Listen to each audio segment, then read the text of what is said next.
வணக்கம் நண்பர்களே, இன்னைக்கு நம்ம விரால் மீன் எப்படி பிடிக்கலாம்னு சொல்லி பார்க்கலாங்க. அது விரால், அவுரி, மொய் இந்த 3 மொய்னா மீச மீன். இந்த 3மே பிடிக்கிறதுக்கு ஒரே ப்ராசஸ் தான்.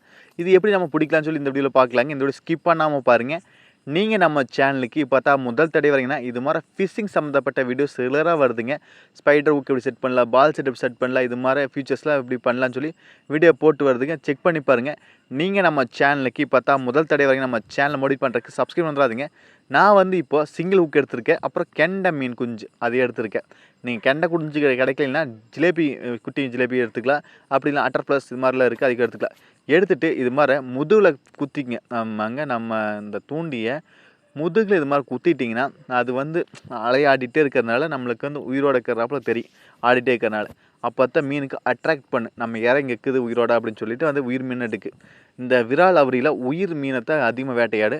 அதெல்லாம் அப்படி தான் உயிரோட தான் இருக்கணும் அந்த மீன், சரிங்களா? அப்படி கெண்டை குஞ்சு செத்து போகுது அப்படின்னா நீங்கள் வந்து அந்த ஜிலேபி அட்டர் ப்ளஸ் நல்லா தாங்க, அதுக்கு போடலாம் போடல, சரிங்களா? ஆனால் அட்டர் ப்ளஸ் டக்குன்னு வாய் வைக்காது, இந்த கெண்டை குஞ்சு டக்குன்னு மீன் எடுக்கு. அதனால் பார்க்கலாம். இந்த கெண்டை குஞ்சை எப்படி பிடிக்கும்னு சொல்லி தெரியலன்னா நம்ம சேனலே வீடியோ போட்டிருக்கு, செக் பண்ணி பாருங்கள். இல்லை வேணும் அப்படின்னா கேளுங்க, நான் போட்டு டெலிட் பண்ணிட்டேன்.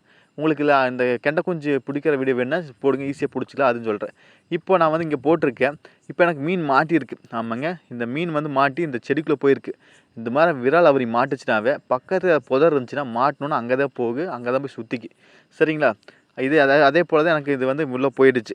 இது சிக்கெடுக்கணும், உள்ளே இறங்கித்தான் ஆகணும். இப்போ பார்த்தீங்கன்னா நான் தெரியுது, உங்களுக்கு வண்டே தெரியுது நினைக்கிறேன், உள்ளே போயிடுச்சு. அதே போல் அந்த தூண்டி, நான் இங்கே விரால் அவரி கட்டுறோம் இல்லைங்களே, அந்த தூண்டி வந்து நம்மளுக்கு அந்த தூண்டி வந்து ஒரு அரை தான் தண்ணிக்குள்ளே இருக்கணும். அதுக்கு மேலே பஞ்சு கட்டிக்கணும், சரிங்களா? ஏன்னா அப்போ தான் மீன் மேல் மட்டத்துலேயே முதங்கு. மேல் மட்டத்துலேயே ஆடிட்டு இருக்கிறனால நல்லா மீனுக்கு அட்ராக்ட் பண்ணு. அதனால் மேல் மட்டத்துலேயே இருக்கணும். கீழ் மட்டத்துக்கு போச்சுன்னா சேத்துக்குள்ளே அது மாதிரி செடிக்குள்ளே போய் படுத்துக்கு மீன் தெரியாது அப்புறம் அதுக்கு. அதனால் இது மாதிரி மேல் மட்டத்துலேயே போட்டால் நல்லாவே இருக்குது, மீன் டக்குன்னு எடுக்கு. அதனால் நீங்கள் மேல் மட்டத்துலேயே போட்டுங்க. அப்புறம் வேறு ஏதாவது சந்தேகம் தான் கேளுங்க.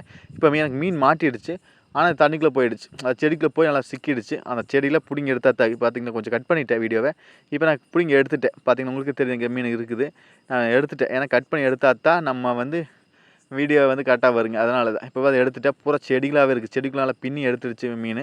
இப்போ எடுத்து வந்து மேலே போடுறோம் பார்த்துங்க. இது ஒரு சைஸ் ஒரு 3/4 கிலோ அந்த ரேஞ்சில் வருங்க. கண்டிப்பாக 3/4 கிலோ அந்த ரேஞ்சில் வந்து 3/4 கிலோலேருந்து 1 கிலோ பக்கம் வருங்க இந்த மீன், சரிங்களா? இது வந்து 3/4 கிலோ அந்த ரேஞ்சில் இருக்குது. இது வந்து ஒரு விரால் ஃபஸ்ட்டு பிடிச்சது, ஓகேங்களா? இது வந்து நம்ம பிடிச்சிட்டோம். அடுத்தது பார்க்கலாங்க. அடுத்தது மறுபடியும் ஒரு பக்கம் போட்டிருக்கேன், பார்த்தா உங்களுக்கு தெரியும். இது வந்து வேறு பக்கம். இது மாதிரி ஒரு 4-5 பக்கம் போட்டோம்னா ஈஸியாக இருக்குது. இது போட்டு நம்ம அடுத்த ப்ராசஸ், அதாவது ரோகு இல்லை கட்லா இல்லை ஜிலேபி இது மாதிரி பிடிக்கணும்னா அது வாட்டுக்கு பிடிக்கலாம், இது வாட்டுக்கு மாட்டிக்கு, ஓகேங்களா? இது 2 ப்ராசஸ். இது இல்லைன்னா அது கிடச்சிரும். இப்போ இதில் ஒரு மீன் மாட்டியிருக்கு, உங்களுக்கு தெரியும் நினைக்கிறேன். நரம்பு வந்து டைட்டாகவே இருக்குது, எனக்கு தெரியும், உங்களுக்கு தெரியும்னு நினைக்கிறேன். நான் பக்கத்தில் போய் காட்டுறேன், சரிங்களா? இப்போ பார்த்தீங்கன்னா நரம்பு டைட்டாகவே இருக்குது, நல்லா டைட்டாக அங்கே இருக்குது. பார்த்தீங்களா நரம்பு நான் காட்டுறேன் பார்த்து உங்களுக்கு. பார்த்தீங்களா அதெல்லாம் தெரியல, நரம்பு டைட்டாக இருக்குது, உங்களுக்கு தெரியும்னு நினைக்கிறேன். கலர் வந்து ஆரஞ்சு கலர் அது மாதிரி இருக்கிற நரம்பு உங்களுக்கு தெரியல நினைக்கிறேன். எனக்கே தெரிய மாட்டேங்குது, வீடியோ பேசும்போது நல்லா தெரியல. ஆனால் அங்கே நேரடி பார்க்கும்போது கையில் பிடிச்சி காட்டுறேன் பார்த்தீங்களா, டைட்டாக இருக்குதுங்களா? இப்போ தெரியும் நினைக்கிறேன், டைட்டாக இருக்குது. ஏன்னா இதுவும் போய் மீன் மாட்டி நம்மளுக்கு உள்ள புதல் போய் சிக்கிடுச்சு. இப்போ நம்ம மறுபடியும் இது வந்து முட்டிங்கால் கீழே தான் தண்ணி இருக்குது. ஏன்னா இது மாதிரி நம்மளுக்கு இந்த மேட்டில், அதாவது ஓரக்காலில் தான் அவரி விரால்லாம் நல்லா எடுக்கு. அதனால தான் நான் அந்த ஓரக்காலில் போட்டிருக்கேன். நீங்களும் அதே மாதிரி ஓரக்காலில் போட்டு நடுக்குட்டையில் போட்டு எடுக்கிறத விட இந்த ஓரத்தில் அதிகமாக மீன் வந்து மேட்சில் இருக்குது. அதனால் நீங்கள் அங்கே போட்டுங்க. இப்போ பார்த்துங்க இங்கே ஒரு மீன் மாட்டி இருக்குது, இதுவும் செடியில் தான் இருக்குது. இதையும் பிடிச்சி இழுத்தா வந்துரு. விஸ்கின் ஏதாவது கட்டையில் இது மாட்டிருந்துச்சுன்னா நம்ம நேரம் கெட்டுக்காருந்து வாய் பிஞ்சிருச்சுன்னா மீன் வேஸ்ட் தப்பு. அதனால் நான் எப்போவுமே முட்டிங்காலத்தில் இருந்து இறங்கிடுவேன். நான் தெரியும், இந்த இடையெல்லாம் தெரியும் எனக்கு எப்படி சொல்லி ஆழம், அதெல்லாம் இறங்கிறேன். உங்களுக்கு ஆழம் தெரியாமல் காலை விடாதீங்க. இறங்க ஒரு மீன் போனால் போயிடுச்சா தான் அடுத்த மீன் பிடிச்சிக்கலாம். அதனால் நீச்சல் தெரியாமல் இது மாதிரி தண்ணியோட ஆழம் தெரியாமல் இறங்கிடாதீங்க. எனக்கு வந்து இது வந்து முட்டிங்கால் தண்ணி இருக்கிறனால எனக்கு தெரியுது, அதனால் நான் வந்து எடுத்துக்கிறேன். இது பாருங்க, எனக்கு வண்டு வந்து உள்ள வரைக்கும் போயிடுச்சு, செடிக்கு நல்லா சுற்றி இருக்குது. இது நான் கஷ்டப்படுத்தி எடுக்கிறேன். ஏன்னா இது மாதிரி விரால் அவரி மாட்டினாவே, ஒரு மீன் மாட்டினாவே ஒரு அடி அடிக்கு 2வது அடிக்கு அது செடிக்குள்ளே கொண்டு போயிடும், சரிங்களா? இப்போ பார்த்து மேலே செடியில் பிடுங்கி தான் எடுக்கிறேன், சரிங்களா? இப்போ வந்து மீன் வந்துருச்சு வெளியே, உங்களுக்கே தெரியும் நினைக்கிறேன்.